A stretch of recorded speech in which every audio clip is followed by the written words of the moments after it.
एवढ्या जागा आपण भरतो आहोत, कारण रिक्त जागा क वर्गाच्या ज्या आहेत त्याच्यातल्या ज्या डायरेक्टली रुग्णांशी संबंधित जागा आहेत, क वर्गाच्या जागा जवळजवळ 10,000 रिक्त आहेत, पण रुग्णांशी संबंधित ज्या जागा आहेत त्याच्या 50% जागा भराव्यात आरक्षण आणि या सगळ्या संदर्भाने, तर सभापती महोदय त्या ठिकाणी तो निर्णय घेण्यात आला आणि 3250 जागा अंदाजे त्या ठिकाणी आम्ही भरण्याचा निर्णय घेण्यात आलेला आहे.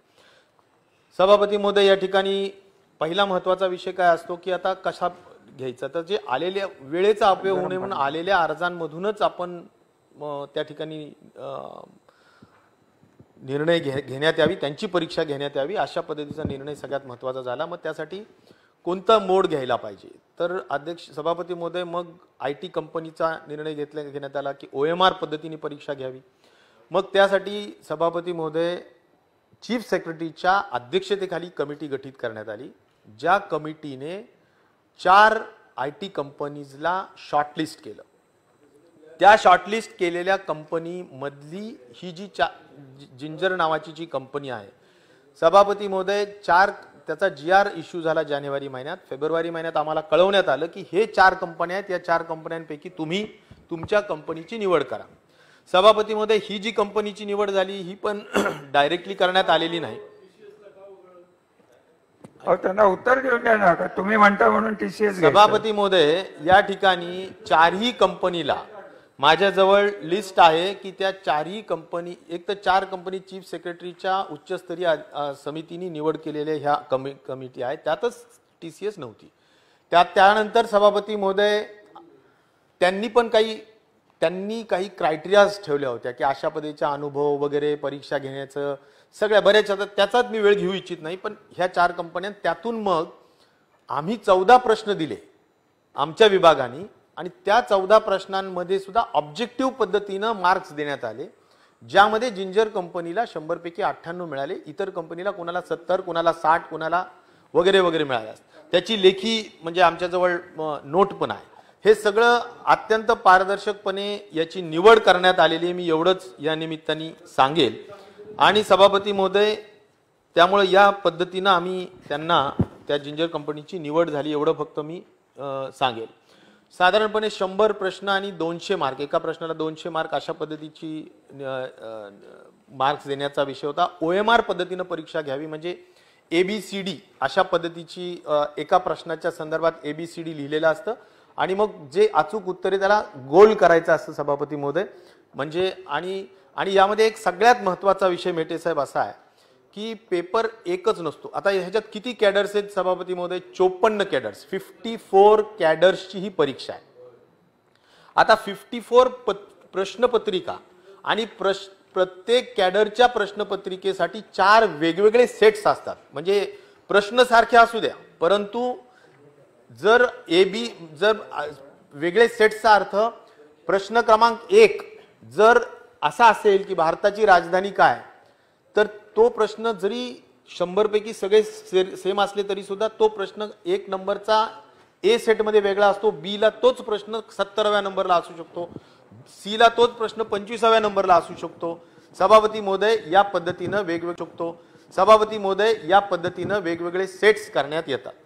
त्यामुळे एका केडरच्या एका संवर्गाच्या एका जी प्रश्नपत्रिका असते त्या प्रश्नपत्रिकेचे सुद्धा वेगळे 4 सेट असतात जे वेगळे असतात. त्यामुळे कोणी बाजूला बसलं तरी ते समजू शकत नाही की कोणतं उत्तर 1 नंबरचं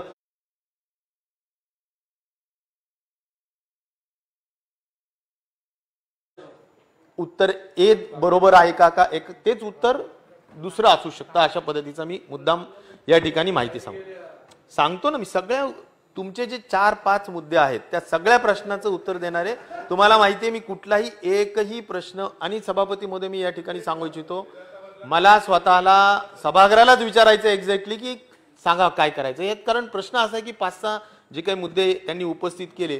कारण दुसरी बाजू ही लक्षात घेतली पाहिजे सभापती महोदय की विद्यार्थी डोळ्यात तेल घालून वाटही बघतायत की बाबा ह्याचं आम्ही एवढा अभ्यास करून प्रश्न दिलेले आहेत आणि आमचं काही दोष नसताना आता काय जी काय पेपरबाजी झालेली त्याच्यात ज्या काही गोष्टी झालेल्या आहेत किंवा जी काही सांगितलेली परिस्थिती आहे त्या अनुषंगाने. तर सभापती महोदय, या ठिकाणी मला हे सांगायचं होतं, माहिती डेटा पाहिला की 54 संवर्ग आहेत, कशा पद्धतीने प्रश्न पत्रिका वगैरे सगळ्या गोष्टी झाल्या.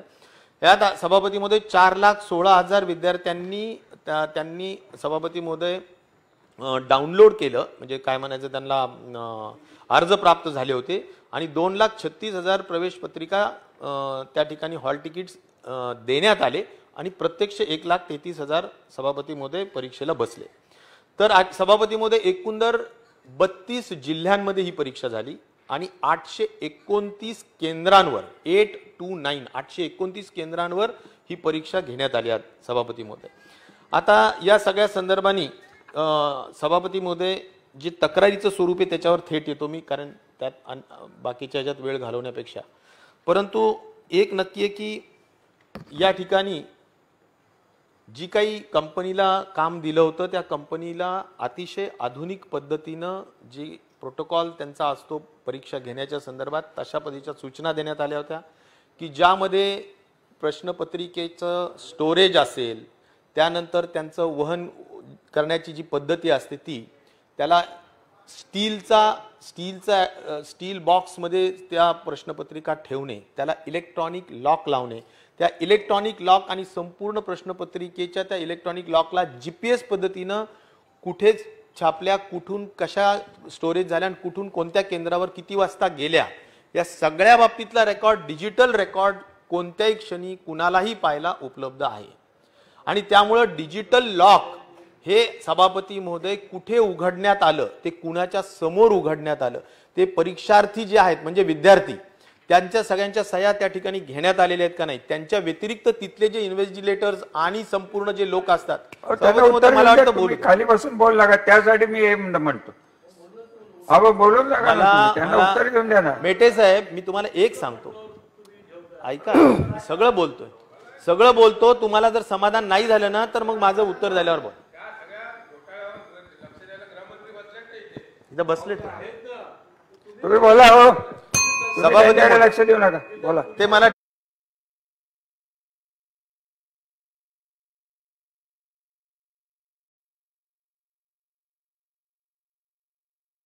डिस्टर्ब करतायत. आमचे मित्र आहेत ते पण मित्र असून डिस्टर्ब करतायत. बरोबर ना, मित्र असून डिस्टर्ब करू नये.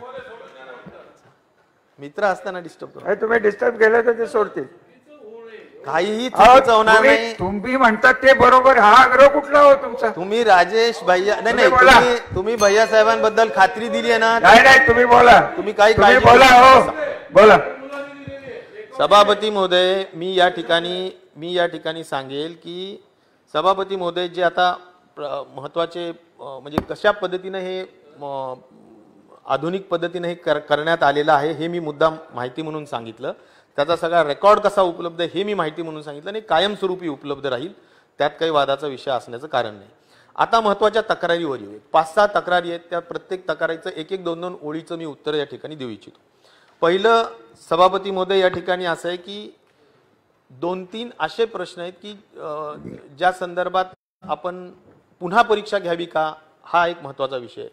सभापती महोदय की साधारणपणे औरंगाबाद जिल्ह्यामध्ये असणारे जे सेंटर्स आहेत त्या सेंटर्सवर साधारण 5 मिनिटापासून तर 45 मिनिटापर्यंत सेंटरवर वेगवेगळ्या ठिकाणी उशिरा पत्रिका गेली. हा पहिला मुद्दा आहे. हा का उशिरा गेली तर त्यांच्या प्रोटोकॉल प्रमाणे ज्या गाड्यांचा संच एकत्र जात असतो त्यातली एका गाडीचं नादुरुस्त झाली, त्या एकत्र सगळ्या जात असतात, त्यामुळे सगळ्या गाड्या थांबल्या, त्यांना दुरुस्त करून मग त्या गाड्या गेल्या. तर त्या ठिकाणी जो काही उशीर झाला त्या उशीर झालेल्या कारणांनी त्या सेंटर्सवर सभापती महोदय जेवढा उशीर, कारण तो त्याचं महत्व सुद्धा असं आहे की एक्झामच्या एक्झॅक्ट 1 तास अगोदरपर्यंत पेपर तिथे पोहोचले पाहिजे, खूप अगोदर नको, कारण त्या प्रोटोकॉल प्रमाणे त्यांनी तिथे गेले. सभापती महोदय, मुख्य मुद्दा असा आहे की जो उशीर झालेला असेल ज्या सेंटरवर, जेवढा 829 आणि 32 जिल्ह्यांपैकी मी सांगितलं तसं औरंगाबाद जिल्ह्यातल्या सेंटर्सवर उशीर झाला, बाकी कुठेही नाही. त्यामुळे त्या सेंटर्सवर एक्स्ट्रा टाइम, जेवढा उशीर झाला होता तेवढा एक्स्ट्रा टाइम देण्यात आलेला आहे. त्यामुळे मुलांचा नैसर्गिक आणि इक्वल, ज्याला म्हणू आपण, सगळ्यांना न्याय दिला पाहिजे, त्यामध्ये कुणाची तशी तक्रार नाही. जिथे अर्धा तास लेट तिथे अर्धा तास लेट झाला. सभापती महोदय, तुम्हालाच बोलायचंय. आता या लेटमुळे, या एका कारणामुळे मला सभागृहाचं खोटं सुद्धा- असेल तर त्यांना सांगा तुम्ही नंतर, पण त्यांना आणि आता बोलून तर द्या ना. माझं असं म्हणणं आहे की आता ह्या मुद्द्यावर माझं सभागृहाला सुद्धा अशी विनंती करायची आहे सभापती महोदय की या मुद्द्यावर आपण पुन्हा परीक्षा घ्यायची की ह्या मुद्द्यावर एक एक मुद्दे मी सांगतो की जर टाइम दिलेला असेल, जेवढा टाइम लॅग झालाय तेवढा टाइम लॅग आपण दिला असेल तर तो परीक्षा पुन्हा घ्यायची का, हा एक प्रश्न. हा खऱ्या अर्थाने पूर्ण 1,33,000 विद्यार्थ्यांना वेठीस या कारणाने धरायचं का, हा पहिला प्रश्न. दुसरा विषय सभापती महोदय असा आहे की दोन ठिकाणी सभापती महोदय 829 पैकी 2 ठिकाणी सभापती महोदय सेंटर उशिरा उघडण्यात आले, कारण कोविडमध्ये सगळ्या शाळा बंद ठेवाव्या वगैरे असं कळवण्यात आलं होतं. एका कलेक्टरला त्या पद्धतीने उशीर झाला. तो जिल्हा आहे रत्नागिरी जिल्हा, दापोली तालुका. अहो, मध्ये कसं बोलता? मध्ये साहेब तुम्हाला बोलायचे अधिकार नाहीत, मी परवानगी दिलेली नाही. सभापती महोदय बघा, तुम्ही उत्तर द्या. हा, पण त्यांचं उत्तर आहे ते चुकीचं असल्यामुळे काय तुम्हाला पाहिजे ते उत्तर मिळणार नाही. शासनाला उत्तर द्यायचे अधिकार आहे. असं बोलू बेटे साहेब, नका, खाली बसा. कृपया. खाली बसा तुम्ही खाली बसा, नाही तर मी असं चर्चा संपवेल. चर्चा संपू का? चर्चा संपू का? असं बोला. नाही, असं नाही. बोला. असं नाही. साहेब बोला तुम्ही. मी या थांबा ठिकाणी जरा. एक सांगेल, तुम्ही मध्ये बोलू नका आता. मी या ठिकाणी हे सांगेल की सेम असाच उशीर 2 ठिकाणी म्हणजे सेंटर उघडण्यात झाला तर त्या ठिकाणी तेवढा उशिराचा वेळ देण्यात आला 829 पैकी दापोली या शहरामध्ये. तर हा झाला दुसरा विषय. सभापती महोदय, तिसरा विषय असा आहे की काही ठिकाणी सोशल डिस्टन्सिंग पाळण्यात आलं नाही किंवा जरा जास्तीची गर्दी झाली तर सभापती महोदय त्या ठिकाणी सुद्धा ते 829 पैकी असे 2 ठिकाण आहेत. रेकॉर्डवर मी सांगू इच्छितो, राहुरी आणि नाशिक शहरामध्ये. तर या ठिकाणी 2 ठिकाणी असं झालं की त्या ठिकाणी ऍबसेंट मुलं जे होती त्या ठिकाणी मग त्यांना बसवण्यात आलं त्या ठिकाणी, कारण नंबर ऑफ म्हणजे जागा जेवढ्या विद्यार्थ्यांच्या होत्या त्यापेक्षा जास्त विद्यार्थी त्या ठिकाणी आले 2 सेंटर्सवर. तर त्या ठिकाणी जे ऍबसेंट मुलं होते त्या ठिकाणी त्यांना बसवण्यात नंतर त्यांच्या जागेवर त्यांना बसवण्यात आलं. पण असला कुठेही त्यामुळे कॉपीज होऊ शकते किंवा त्यामुळे कुणाचंही काही हे होऊ शकतं, अशातला कुठलाही प्रकार तिथं झालेला नाही. त्याचं कारण असं आहे सभापती महोदय, मी आता जसं सांगितलं की प्रश्नपत्रिकाही वेगळ्या असतात आणि प्रत्येकजण एकमेकाचा स्पर्धक असतो, कॉम्पिटिटर असतो. कोणी कुठं त्यांची कोणी कोणाला कॉपी करून देण्याचाही विषय त्या ठिकाणी येऊ शकत नाही. तर हा झाला एक दुसरा प्रकार. तिसरा माझा विषय असा आहे सभापती महोदय की साधारणपणे सभापती महोदय एका ठिकाणी एक डमी उमेदवार त्या ठिकाणी बसण्यात आला. 829 केंद्रापैकी एका ठिकाणी नगरमध्ये डमी उमेदवार बसवण्यात आला. तर बसला तो ताबडतोबीनं परीक्षा चालू असताना पकडण्यात आलं. त्याला पोलिसांनी ताब्यात घेतलं आणि तो सध्या त्याच्यावर गुन्हाही दाखल करण्यात आलेला आहे. स्पष्ट आहे की डमी उमेदवार पकडण्यात आल्यामुळे 1,33,000 मध्ये डमी उमेदवार एक पकडण्यात आला आणि तोही पकडण्यात आला सभापती महोदय. त्यामध्ये कुणाचाही त्यानंतर कुठलाही काही प्रश्न त्याच्याशी उघडले नाही. तर या एकेका प्रश्नावर बघा, मी चर्चा संपविणार, त्यांचं उत्तर तुम्हाला नको असतं. तुम्ही डिस्टर्ब या तुम्हाला या कारणासाठी नाहीये. तुम्ही 97 मध्ये नाहीये. या 97 मध्ये नाहीये.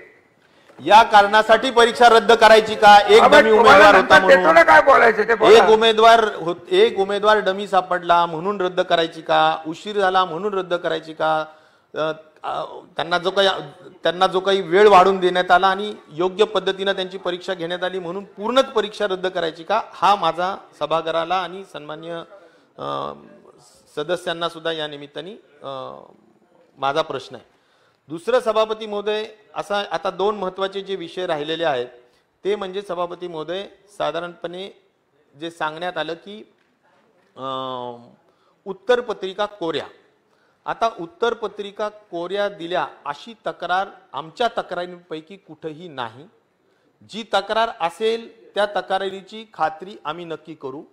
परंतु तक्रार ज्यावेळेस शासनाकडे आलेल्या जेवढे मार्ग आहेत त्या सगळ्या मार्गांचा पूर्ण अभ्यास केल्यानंतर कुठेही तशी तक्रार सभापती नाहीये आणि त्या दृष्टिकोनातून मला वाटतं तशी तक्रार असली तर जरूर सांगण्याची गरज आहे. त्याचबरोबर सभापती महोदय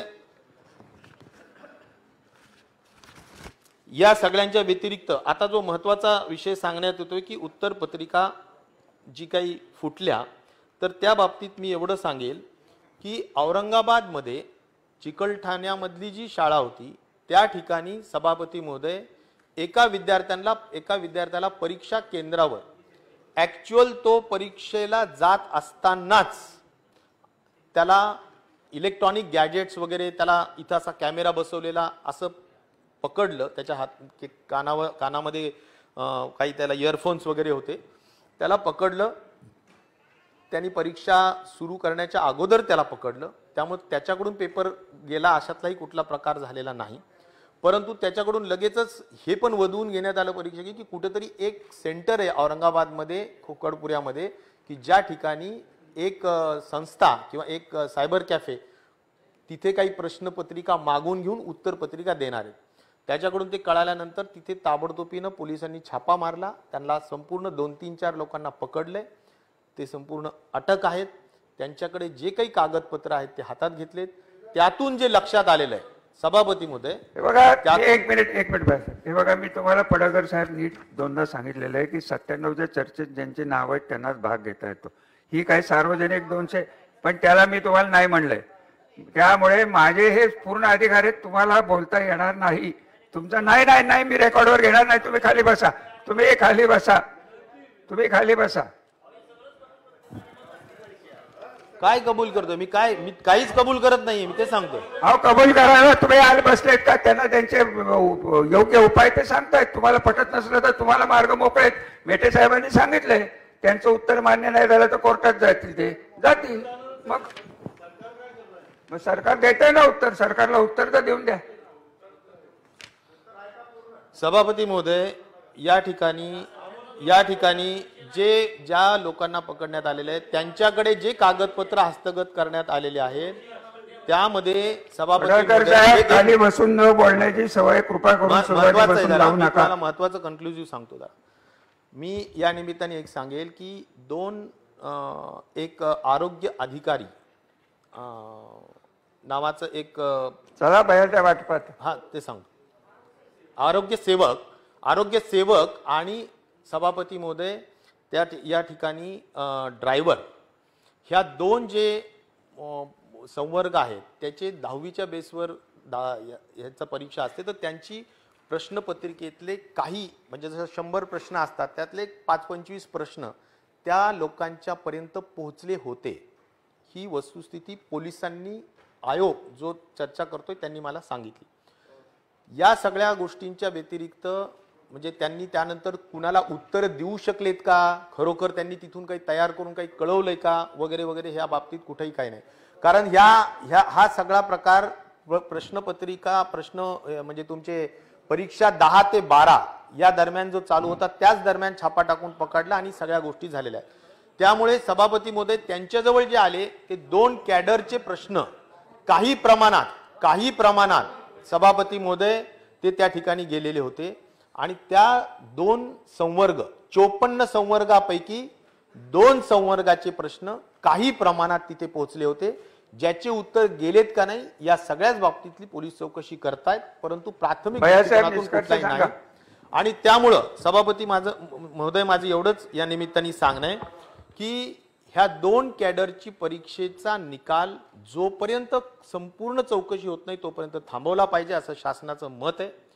तिसरा एक महत्वाचा विषय सभापती महोदय एवढाच आहे की एका ठाण्याच्या हद्दीपर्यंत, कारण हे रिजनल हे असतात, कार्पेंटर नावाचं जे सुतार नावाचं पद असतं तर ते रिजनल पद आहे आणि ते पद भरण्यासाठी ठाणेच्या मध्ये जी परीक्षा झाली होती त्या सेंटरवर सभापती महोदय अशी एक गडबड झाली तिथे की 2 सेंटर देण्यात आले होते, परंतु प्रश्नपत्रिका एकाच सेंटरवर गेली. त्यामुळे ज्या दुसऱ्या सेंटरवरची मुलं होती ती जाऊपर्यंत उशीर झाला होता. तर तेवढी जी काही कार्पेंटरची जी परीक्षा आहे ती साधारण 60 मुलांची आहे, 60 विद्यार्थी, पण पद 2च आहेत पण 60 विद्यार्थी आहेत. तर या निमित्ताने मी एवढंच सभागृहाला आश्वासित करू इच्छितो की कार्पेंटरची परीक्षा पुन्हा घेण्यात येईल. सभापती महोदय, कार्पेंटरची परीक्षा पुन्हा घेण्यात येईल. हे 2 जे आरोग्य सेवक आणि सभापती महोदय सगळ्यात महत्वाचं ड्रायव्हर, या बाबतीतला संपूर्ण पोलिसचा तपास आता तो सायबर कॅफेकडे सुद्धा दिलाय, कारण हे सगळं कुठून आलंय काय आलं सगळं. सायबर कॅफेचा पूर्ण रिपोर्ट आणि संपूर्ण चौकशी होईपर्यंत त्याचा निकाल सायबर सेल म्हणायचं.